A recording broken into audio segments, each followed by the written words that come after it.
What's going on, everyone? Jeremy here from The Quartering. I hope you're having a wonderful day. If you are, and you're feeling generous, please consider clicking that red subscribe button down below the video. It's really the only way that you'll be able to find my videos, as YouTube buries them deep in the search results, and I would just greatly appreciate it. Yesterday I covered a shocking slow in the growth for Netflix subscribers. Now, we all know that Netflix pulled ahead when half of this country, 2/3 of this country, were forced to sit at home. Many didn't have much to do, so they decided to sign up for streaming services.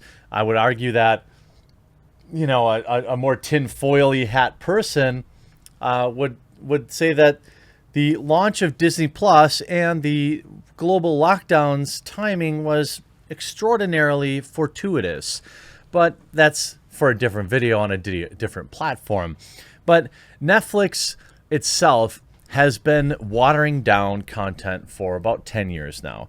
They knew that they would have to rely on creating their own content, which was smart because they have new competitors like HBO Max, obviously Hulu, which is owned by Disney, Disney Plus, Paramount, Peacock.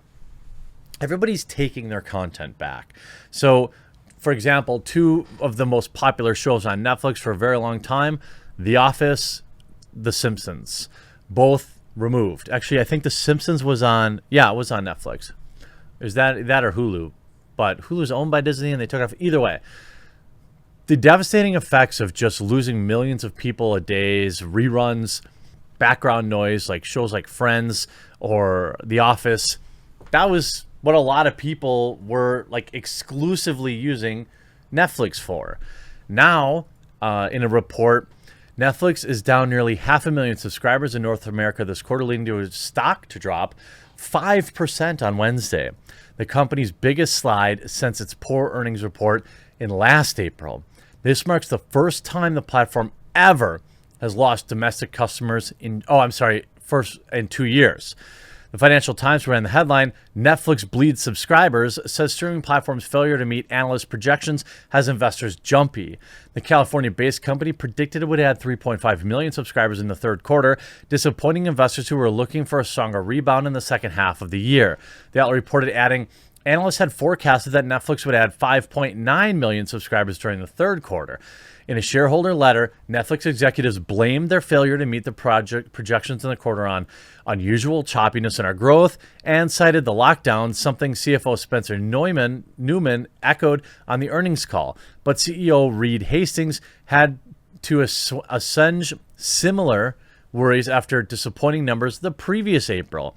At the time, too, the company claimed the COOF was hurting business, with Hastings saying, we had those 10 years that we were smooth as silk, and now we're just a little wobbly.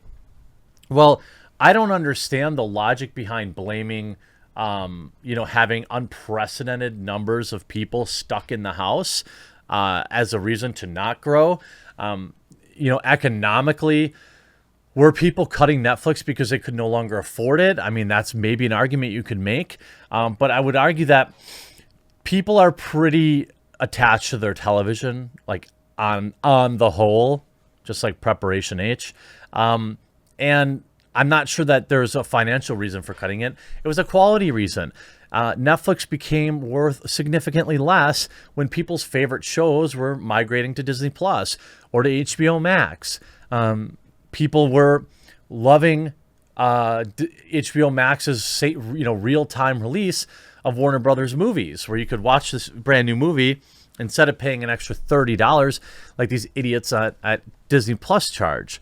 However, some aren't buying the COOF line, and blame other factors on Netflix's poor performance. Conservative radio host and commentator Todd Starnes believes pushing a woke agenda and filling original series of movies with hard R-rated material could be driving viewers away. They've gone woke, and Starnes said in an op-ed, pointing out the deal the company struck with Barack and Michelle Obama to create politically themed films and series, which he classified as propaganda disguised as entertainment. The former Fox News host also referenced the scandal over the movie with the kids, the dancers, which showed Well, I don't want to talk about it. Stearns argued it highlighted for families that Netflix isn't producing content they want to welcome into their homes.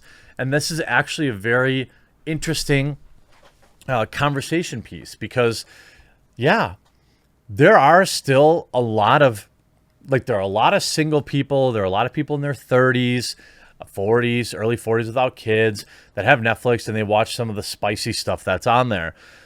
But when families have to make a decision and you have a parent and you have two young kids, Netflix doesn't really have a lot for the kids. That's Disney Plus. And so why not get rid of it? You see here, Netflix is basically becoming a soft core channel. He said, adding families just aren't going to spend money on that sort of garbage. They long for the days of Everybody Loves Raymond and the Andy Griffith Show. I actually don't disagree with that. Everybody Loves Raymond was just a genius show. It still holds up. You know, Seinfeld, Everybody Loves Raymond. These are shows that, you know, they had some spicy moments, but they were rare. They were the type of shows you could put on and leave on, and not worry about, you know, somebody seeing something they shouldn't. Some tech insiders, like analysts at Recode, are skeptical, though. Figuring out how to make games is... In the midst of the Wall Street worries, the streaming giant is looking to gaming as a future-saving grace. I think this is more of a desperation move than an innovative move. That's just my opinion. The company confirmed this week that it plans to get into video games during its earnings calls. I feel like a lot of people say this. Like, we're going to get into video games, and that's going to fix everything. Some tech insiders, like analysts at Recode, are skeptical. Figuring out how to make games is a very different skill than making TV shows, and they're not even good at that, which is why most big entertainment companies have failed, whether they've tried to get into the games themselves, the outlet reported, if they have. Big tech companies like Amazon, Apple, and Google have all swung and missed to varying degrees, so it's entirely possible that Netflix's move into games will flop too. Of course it will flop. I mean, look, I think Amazon's New World... it's probably the closest thing. You know, you could argue, we could talk about like Stadia, for example, but Stadia isn't a video game. It's more of like a platform. And then you have, you know, Microsoft themselves have, you know, the studios that they've purchased. I think they've done good making games and having a platform with their Xbox studio and obviously their Game Pass. But I mean, Netflix has no history in it, but what Netflix does have is a super huge mega war chest. Could they go out there and buy some development, some small developers and get some games going? Sure. But what kind of games would they even want to include? I mean, in a world where so many of us have massive back catalogs, I don't think I want more video games. I've got to be honest with you. I don't want more. I want better. You know, I want New World to be in development for another 3 years and come out and be something truly amazing. I wanted World of Warcraft to continue to get better. You know, the only game that I think continues to get better that I enjoy playing, and this is just saying from my current library, is like Final Fantasy. Everything else I've played recently has been a colossal disappointment. Netflix revealed in its initial efforts in gaming will be focused on mobile games. Of course it will. Why wouldn't they start with mobile games? The most cash hungry space of the game, you know, the gaming world. Why wouldn't you be there? And will be included with users' Netflix subscriptions. Yeah, microtransactions need not apply, I'm sure. The company announced as part of the second quarter earnings on Tuesday. The news comes just days after the company said it hired former EA and Oculus executive Mike Verdu to head up the gaming work. Here's exactly what they said from the letter to investors. I don't really care. I'll see it. We view gaming as another content category for us, similar to our expansion to original films, animation, and unscripted TV. Games will be included in the members' Netflix subscription at no additional cost, similar to films and series. Initially, will be primarily focused on mobile devices. We're excited as ever about our movies and TV series offering when we expect a long runway of increasing investment and growth. I mean, could you do this in a good way? Yeah, maybe. You could have video games around, like if you had like a Stranger Things mobile game, like an augmented reality Stranger Things mobile game, and you did it right, I bet you people would play that. Black Mirror, the Bandersnatch one. Yeah, I mean, that's another one. I actually really liked that. A lot of people I talked to didn't like it. I really did. I don't know. I think this reeks of desperation.